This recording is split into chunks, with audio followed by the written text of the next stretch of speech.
Quran-ı Kərimdə Allah 80 öz adını zikr eləyib. 80 Allahın adı Quran-ı Kərimdədir. 80 adı Quran-ı Kərimdədir. Alim, Qadir, Allah, Rəhman, Rəhim, Mümin, Müheymin, Mütəkəbbir, Cəbbar, Əziz və s. Üzr istəyirəm. Bu adlar bir-bir bəhs olunmalıdır. Yəni biz Allahın adların, çünki mənim nəzərimdə mərifətullah bəhsi, Allah tanımaq bəhsinin birinci əsası Allahın adların düzgün öyrənməkdir.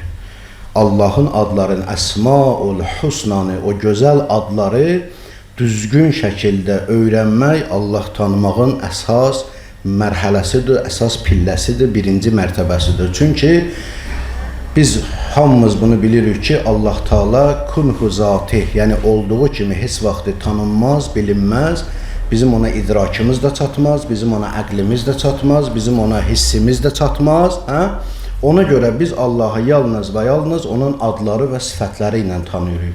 Ona görə elə ən gözəl yolu da, birinci yolu da Quran-ı Kərimdə Allahın adlarına müraciət eləməkdir ki, o adlar əsasında, o adlar əsnasında biz Allahımızı, Rəbbimizi tanıyaq. Və ondan sonra Quranda Allahın adlarını bəhs eləyəndən sonra inşallah ki, Nəhcül Bəlağədə və mübarək hədislərdə Allahın sifətləri və adları barəsində bəhs olanda inşallah o zaman Həzrət Əlinin Nəhcül Bəlağədəki birinci xütbəsinə müraciət eləyərik. Və bu günləri isə onun bir kəlamın demək istəyirəm ki, ağa buyurur ki, əvvəluddin ma'rifətuhu, dinin əvvəli Allah tanımaqdır.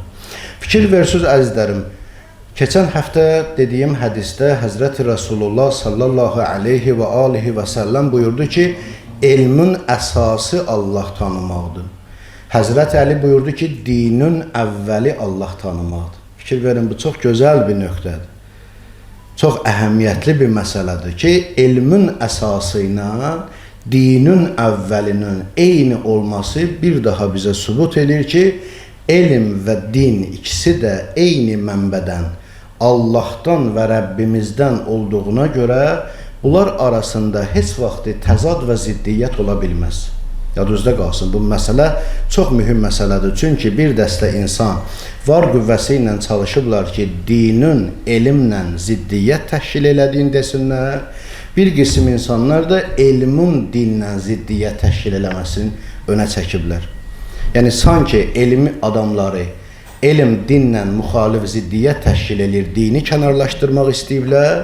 Bir qism insanlar da din elmlə uzlaşmır, ona görə elmi uzaqlaşdırıblar.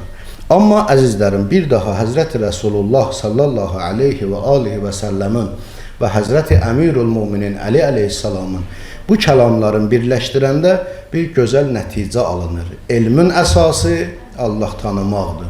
Dinin əvvəli Allah tanımaqdır. Ona görə başa düşürük ki, dinlə elm hər ikisi eyni mənbədən olduğuna görə, çünki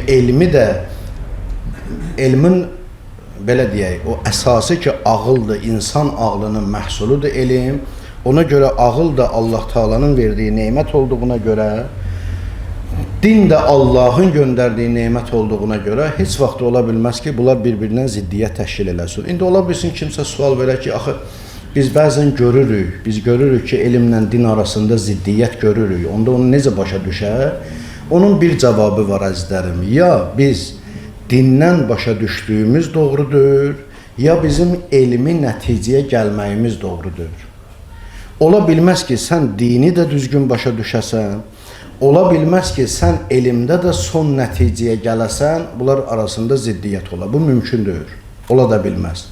Amma bəli, elmdə hər son nəticəyə gəlməmişəm, hər hansı bir məsələni başa düşmüşəm, onu görürəm ki, bunu görürsən, dindən düz və yaxud dində öz başa düşdüyümü dinə tətbiq edirəm, öz fəhmimi, deyirəm ki, din adı ilə, din belə deyir, amma elm yox. Dində də düzgün şəkildə, məsələn, mən sizə bir dənə misal deyim, bir zamanlar insanlar deyirdilər ki, yer sabitdir, günəş hərəkət edir. Sonra bir zaman gəldi, dedilər, yox, yer hərəkət edir, günəş sabitdir. İndi həmən zamanda ki, məsələn, biz orta məktəbdə oxuyanda belə deyirdilər bizə də, deyirdilər ki, yer sabitdir, günəş hərəkətdədir. Amma Quranı biz oxuyurduq, görürdük ki, Ləşşəmsu təzrili müstəqarrin ləha, günəş onun üçün təyin olunmuş bir orbitdə, bir xəttdə, bir istiqrar şəkildə davam eləyir. Və şəmsü təcri, günəş təcri yəni axır, hərəkətdədir. Və yaxud nə günəş aya çatar, nə ay günəşə çatar. Və yaxud kullun fi fələkin yəsbəhun, Yasin surəsində. Kullun, yəni bütün göy cisimləri, böyüklü, balacalı.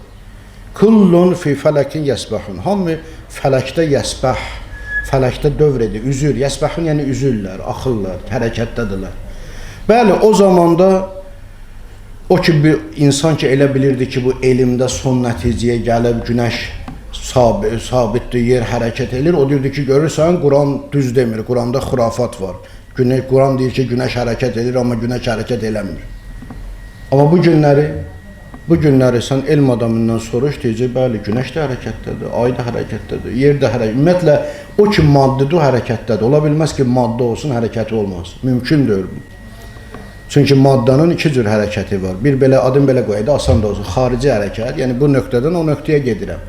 Amma bir də hərəkəti var ki, ona deyirlər hərəkət-ül cəvhəriyyə, yəni daxili hərəkət. Məsələn, mən indi burada dayanmışam. İndi xarici cəhətdən mən hərəkət eləmirəm, amma bu saat hal-hazırda da mən hərəkətdəyəm. Çünki maddə zərrəciklərdən təşkil tapıb, o zərrəciklər daima hərəkətdədir. Yəni hər bir maddanın istər daxilində, istər xaricində hərəkəti var. Mümkün də deyil ki, olmaz. Ona görə əzizlərim, yadınızda qalsın.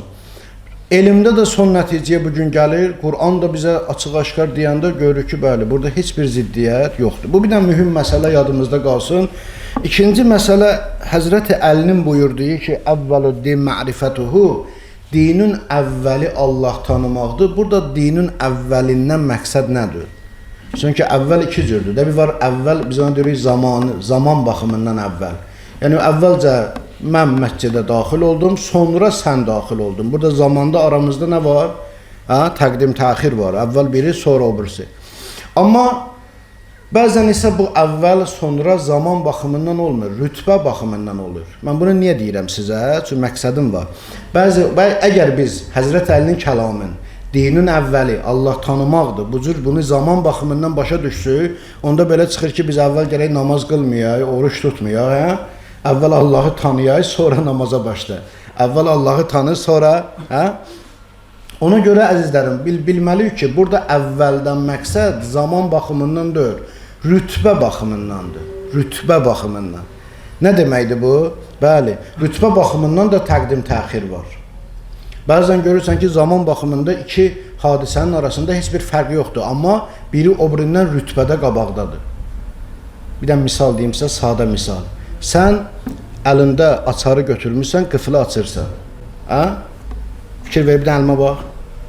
Həm əlin hərəkətdədir, həm qıfıl hərəkətdədir, açar hərəkətdədir, düzdür? Hər ikisi hərəkətdədir. Zaman baxımından bu iki hərəkət arasında fərq var? Yox. Elə əlin hərəkət eləyən kimi açar da eyni zamanda hərəkətdədir. Amma rütbədə necə? Fərqi var yoxsa yox? Əlvin hərəkəti açarın hərəkətindən qabaqdır, əvvəldir. Niyə? Çünki o bundan asılıdır. Əgər bu hərəkət eləməsəydi, o hərəkət eləməzdi. Fikir verdiniz, fərqi hiss elədiniz. Deməli, bəzən əvvəl və sonra zaman baxımından deyil, rütbə baxımındandır, rütbə.